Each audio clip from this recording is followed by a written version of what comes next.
Hey everybody, welcome back to Tim Travels. It's your host Terry coming to you from the global corporate headquarters of Prime Incorporated here in Springfield, Missouri.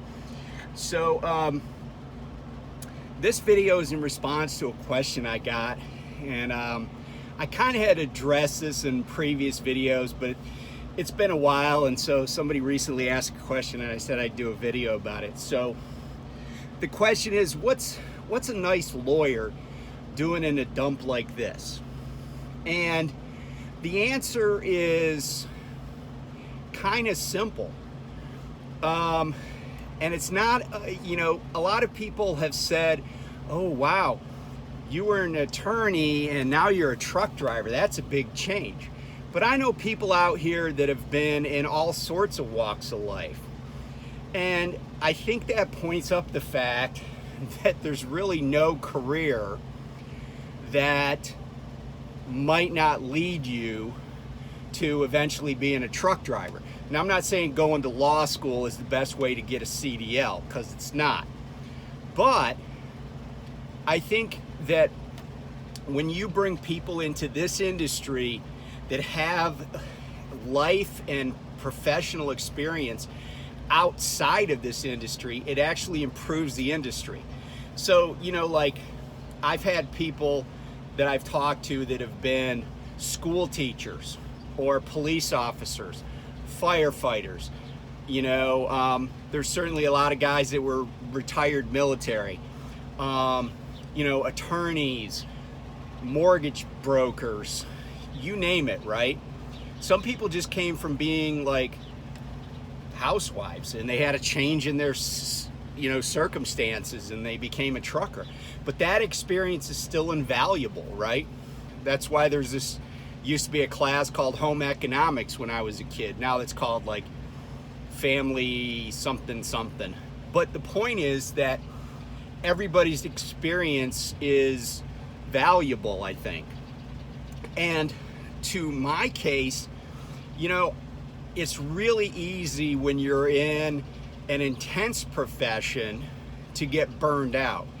And, most jobs, especially jobs if you got a college degree, a lot of those jobs, pay well, but they're really intense and there are lots and lots of demands placed on you. Like, I made good money as an attorney at times. Sometimes it's feast or famine.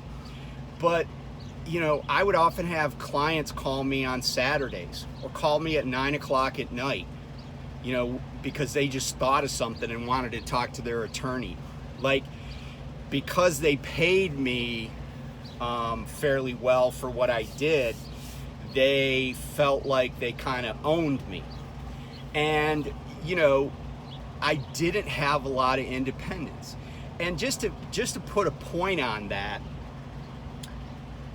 I haven't practiced law at all since June of 2018. So basically almost 3.5 years.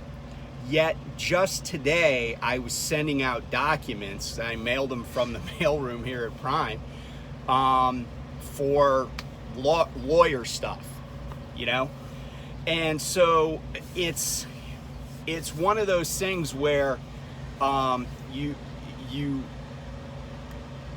try to get, I just got burned out, and I was at this inflection point because I had a job after I closed my own law firm in 2017. I had a job where I just basically was a hired gun, right? I went to court, I won cases, I represented, big banks and other creditors. I represented, you name it. Like, I had a varied, I represented, when you go into an Applebee's and you hear music playing, I represented the company that licensed all that music. And they used to have to go after people for not paying their bills. I represented the company that makes, Cannondale and Raleigh bicycles. I represented contractors in disputes with the military, But that's all, constant attention, right? Constant phone calls, constant emails. And when I got laid off, I didn't get laid off because I was not a good attorney. I got laid off because they thought I was making too much, and my company was going through a merger. And the bean counter at the acquiring firm, the bigger firm, was like, well, I think we can get somebody to do what this guy does for less money. And that's probably true, although my experience probably would have been, helpful. But I took that as like an opportunity to recast myself. And, my and the irksome thing is that literally the day before I got laid off, I was told, yeah, you're part of our plans. I had calendared court dates like 6 weeks out, like I did every week. And so I get called into the office after I come back from being in court, and they're like, yeah, I don't have good news. And, I'm like, oh, okay. I said, so let me get my desk cleaned out, and yeah, I'll be out of here. And my boss made a kind of a weird statement. He said, well, I appreciate you, I think he said, being honorable about this and taking it like you are. I said, what'd you expect me to do? Shoot the place up? I said, I wasn't in the Postal Service, I was in the Navy. Like, I'm just getting laid off. That happens to lots of people. And I'm just getting let go. So I started, I went on unemployment, but I started a new career also. I started working into a new career. And a few months after that, I was delivering like some chairs to somebody. And, this woman said, well, because we were talking, and she said, well, you think you're going to go back to practicing law? And I said, I'm driving around America in my Sprinter with my son, who would come with me a lot of the time. I said, I'm wearing a shorts and t-shirt. I don't have this overarching desire to have another conference call with Bank of America about, some case trials we got coming up, And so that was kind of that epiphany. Now, there are trade-offs, right? It took me a while to get traction as a truck driver, as being in the transportation industry. I wish that what I had done immediately was went to work for a trucking company, because I think that I did waste a little bit of time trying to like do my own thing and kind of invent the wheel. I wish I would have just gone, maybe come to Prime or some other company and just gotten my CDL right from Jump Street.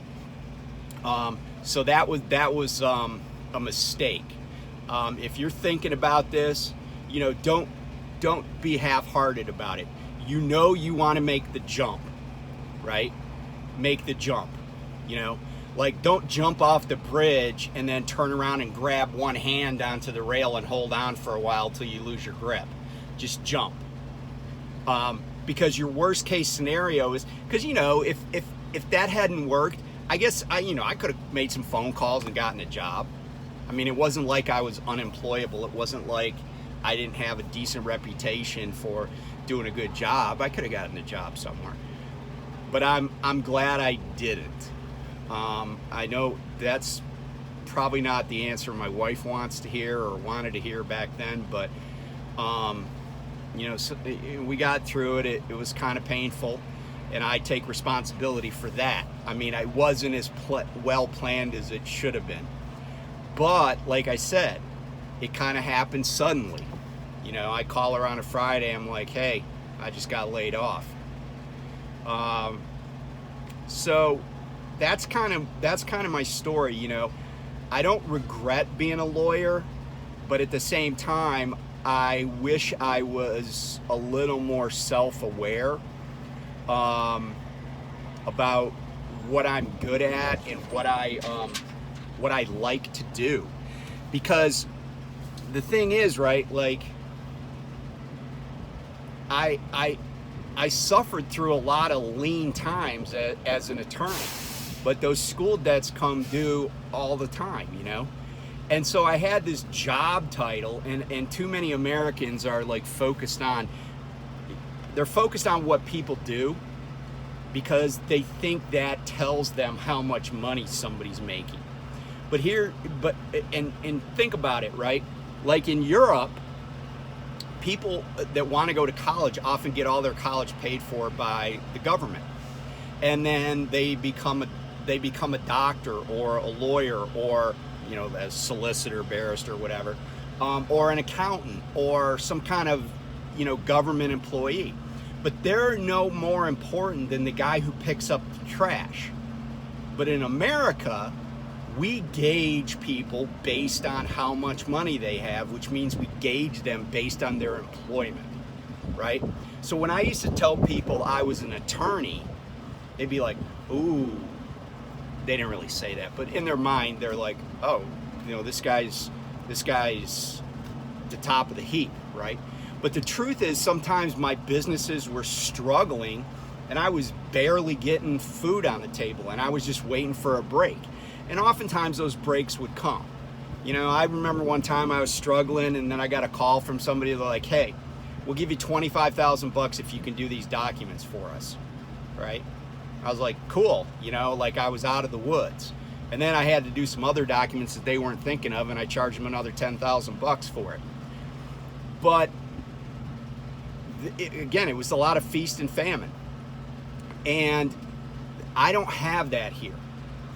Every single week, I can do something to generate income, to bring money in the door. And by the way, just as a kind of as a trailer to whet your appetite, this right here is 6 months, exactly 26 weeks of statements from what I've been doing here at Prime. And later on today, after I digest all this data, all of it, maybe not all of it, I'm gonna do a report on it and kind of just share the real deal numbers with you. But anyway, I hope that answers the question. I'm glad I have the knowledge that I have. I like to help people. I like to give people information or advice that will save them trouble or save them money or make their lives easier. And I still get people that call me. I have a friend who's an anesthesiologist. He called me not too long ago about something. He had a legal question. I'm driving my truck down the road. I get a call from my friend. Hey, I got a question for you. So it still was worth the effort. And I think, like I said, there's a lot of people coming into this industry that have college degrees that have worked in different places. The guy that's going to be training with me, I'm pretty sure he's going to be training with me in December. I think he has like 3 bachelor's degrees in different fields, and it's like Mr. Lowe here.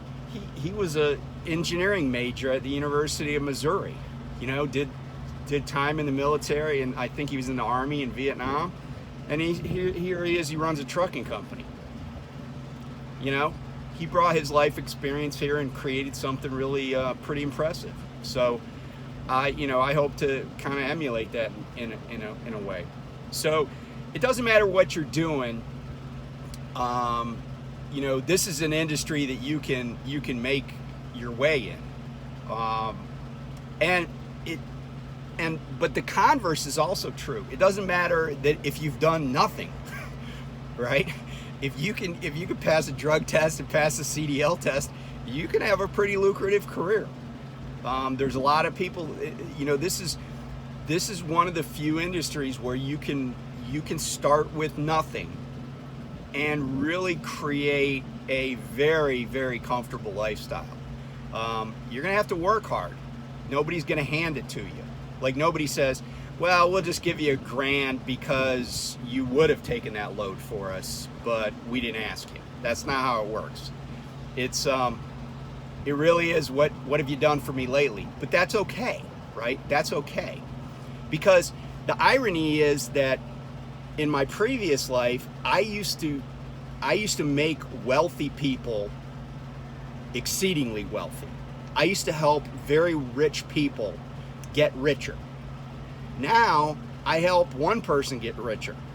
It's me. Now, if there's a benefit to Prime or to the companies I'm hauling for, that's fine, you know.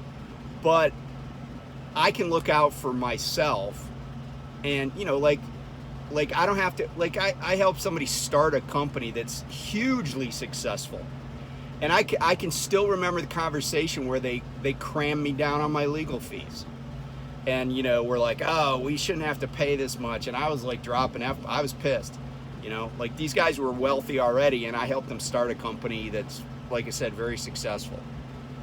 It's kind of mercenary, but I'm happy where I'm at. You know, it's getting better all the time, and learning, and looking forward to the next chapter. So anyway, thanks for tuning in. I hope that answers the questions, some of them, and yeah, I'll be back later with the 6-month number special here for Friday. So see you in a bit. Bye.